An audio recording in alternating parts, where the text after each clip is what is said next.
हम आनापानसति के अभ्यास के संबंध में कुछ सुझाव दे रहे हैं अथवा आपके विचार के लिए, आपके अभ्यास के लिए हम आपके सामने रख रहे हैं।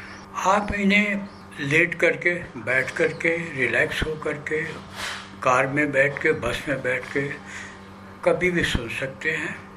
जैसे मन बहलाने के लिए सुन सकते हैं और कुछ जानकारी बढ़ाने के लिए भी सुन सकते हैं, विश्राम करने के लिए भी सुन सकते हैं, काम करते समय भी सुन सकते हैं।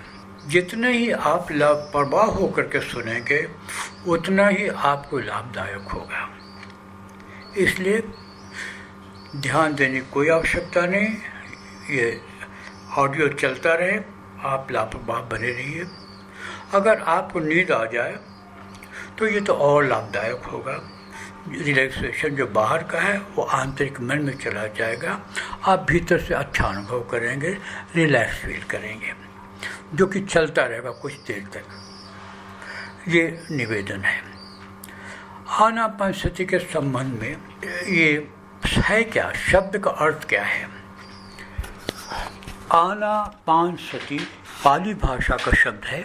भगवान बुद्ध ने इस शब्द की चर्चा की थी अथवा अभ्यास में आरंभ उन्होंने किया हुआ संभवतः। संस्कृत में इसे प्राण अपान स्मृति बोलते हैं।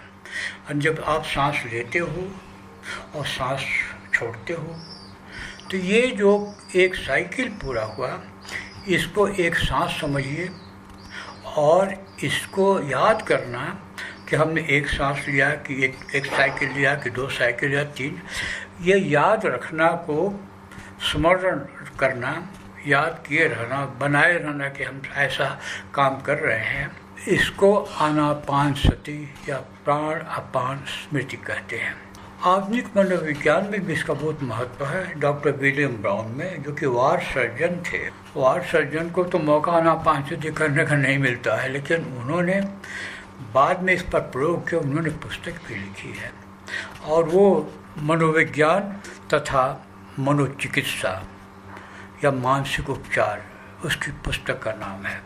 उसमें आनापानसति शब्द का तो प्रयोग नहीं किया गया है, लेकिन ये कि यदि कोई व्यक्ति बिस्तर पर लेट जाए आराम से पीठ के बल और अपनी सांस पर ध्यान दे तो अनेक प्रकार के भाव निगेटिव जो मिलते रहते हैं दिन प्रतिदिन, उसको निगेट होते जाएंगे और मनुष्य ऐसी स्थिति में पहुंच जाता है जो कि समय से परे है या समय के बाद है।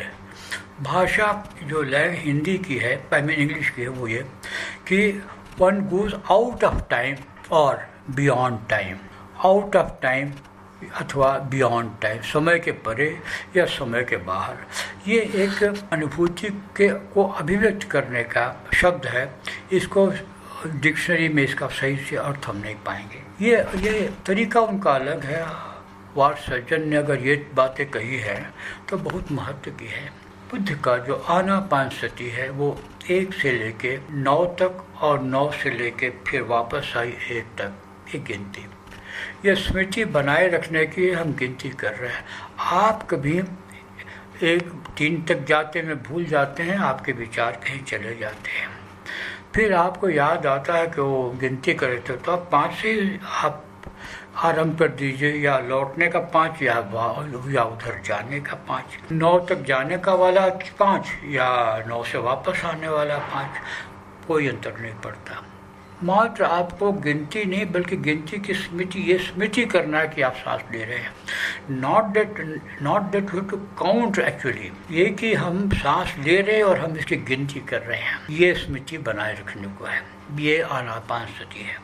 अपने आप ही आप ऐसा करने से सहज हो जाते हैं। मस्कुलर और नर्वस रिलैक्सेशन, शारीरिक और मानसिक शिथिलीकरण में आप आ जाते हो। आप कैसे पता लगाओ कि आ जाते हो, उसका बड़ा आसान तरीका है। आप दाएं हाथ को उठाइए, केहनी तक ऊपर उठाइए, छोड़ दीजिए, बद से गिर गया। आपको अपने आप ही एक रिलैक्सेशन की फीलिंग होगी, शिथिलता की फीलिंग होगी। आप बाएं हाथ उठाइए ऊपर, फिर केहनी तक लाइए, केहनी तक ऊपर उठाइए, फिर छोड़ दीजिए जैसे कोई दूसरे का हाथ है। आपको और रिलैक्स फील होगा, शारीरिक रूप से आप रिलैक्स हो जाइएगा। अब मानसिक रूप से रिलैक्स का आपने आनापानसति का अभ्यास करना आरंभ आपने किया, हो रहा है कि नहीं हो रहा वो कोई महत्व की बात है नहीं। गिनती 2 तक गिने, आपका ध्यान चला गया, पता नहीं कहाँ चला गया, और आपने उसकी पकड़ भी नहीं है, चला गया, उसको जाने दीजिए, क्योंकि आप शिथिलीकरण का अभ्यास कर रहे हैं, रिलैक्सेशन कर रहे हैं, आराम फरमा रहे हैं। इसमें आप क्यों कुली का काम करते हैं अपने विचारों पर चौकीदारी करके? ये लड़ाई झगड़े का क्या मामला है? जाने दीजिए, विचार तो झड़ जाते हैं, लड़ाई झगड़ा क्या करना है भाई, जाओ जिधर जाना है जाओ। आप अगर छोड़ दीजिएगा तो खुद ही वो लौट करके थोड़ा सा याद आ जाएगा आपको कि सांस पर ध्यान दे रहे थे। आनापानसति का सरल रूप यही है। जितना ही आप प्रयास करते हैं आप आनापानसति से थोड़े से वंचित रह जाते। इसके आप जितना ही निष्प्रयास, it is an effortless effort, ये प्रयासहीन प्रयास है। प्रयास, पूर्ण प्रयास तो बड़ा सरल है, लेकिन प्रयासहीन प्रयास बड़ा मुश्किल है।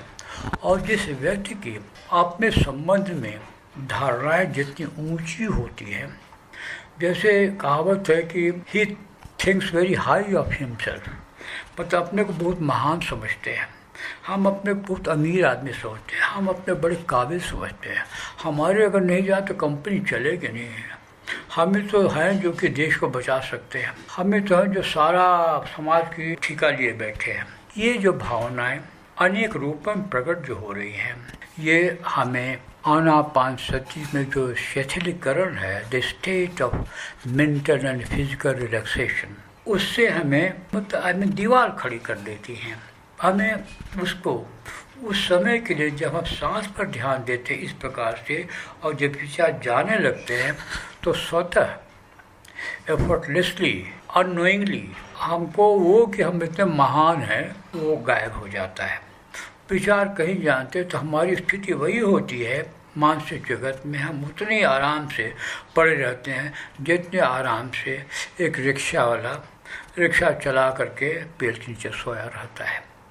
हम अरबपति हो सकते हैं, प्रधानमंत्री हो सकते हैं, किंतु हमारा मन कभी प्रधानमंत्री नहीं होता। हमारा मन तो पेड़ के नीचे विश्राम करना चाहता है। मन हमेशा सहज अवस्था में रहना चाहता है। हम अपने मन से सख्ती करते हैं और उसे हम असहज अवस्था में ठेलते रहते हैं, बार बार ठेलते रहते हैं। इसके कारण हमारा मन हमसे नाराज़ होता है। हम उससे जिद करते हैं तो वो भी हमसे जिद करेगा।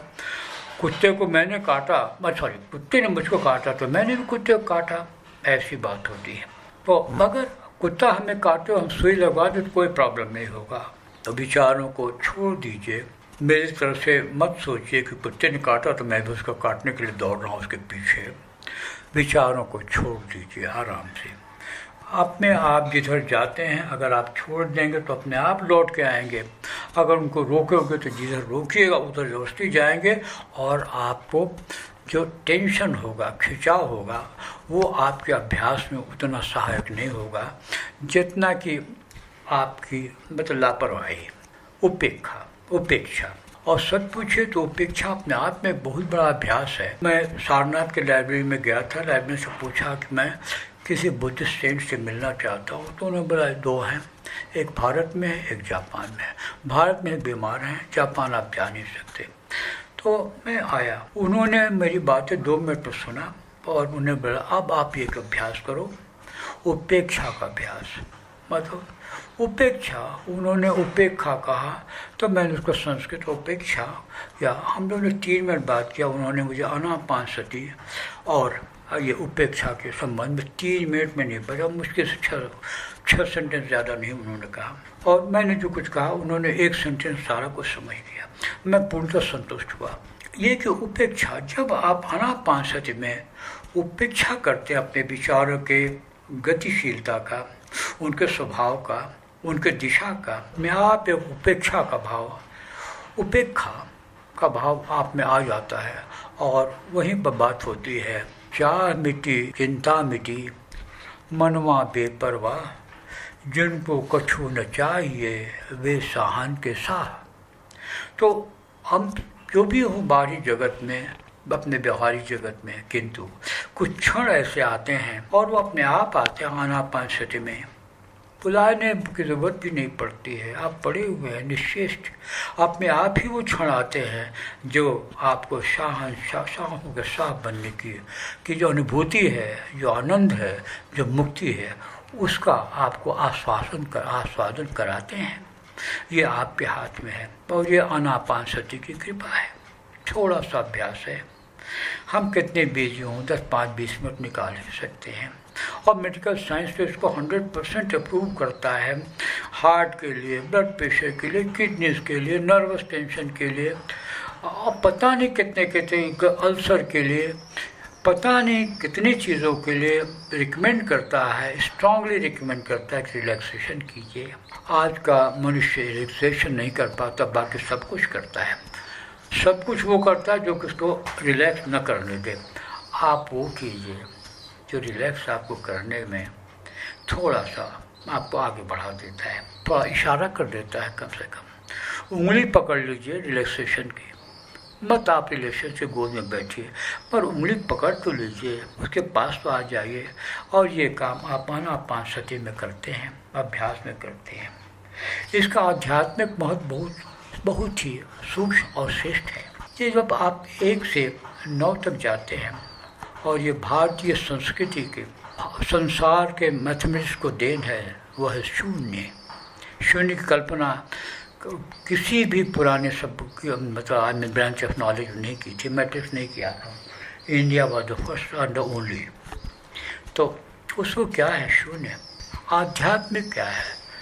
शून्य से सब कुछ उत्पन्न होता है और शून्य में सब कुछ विलीन हो जाता है।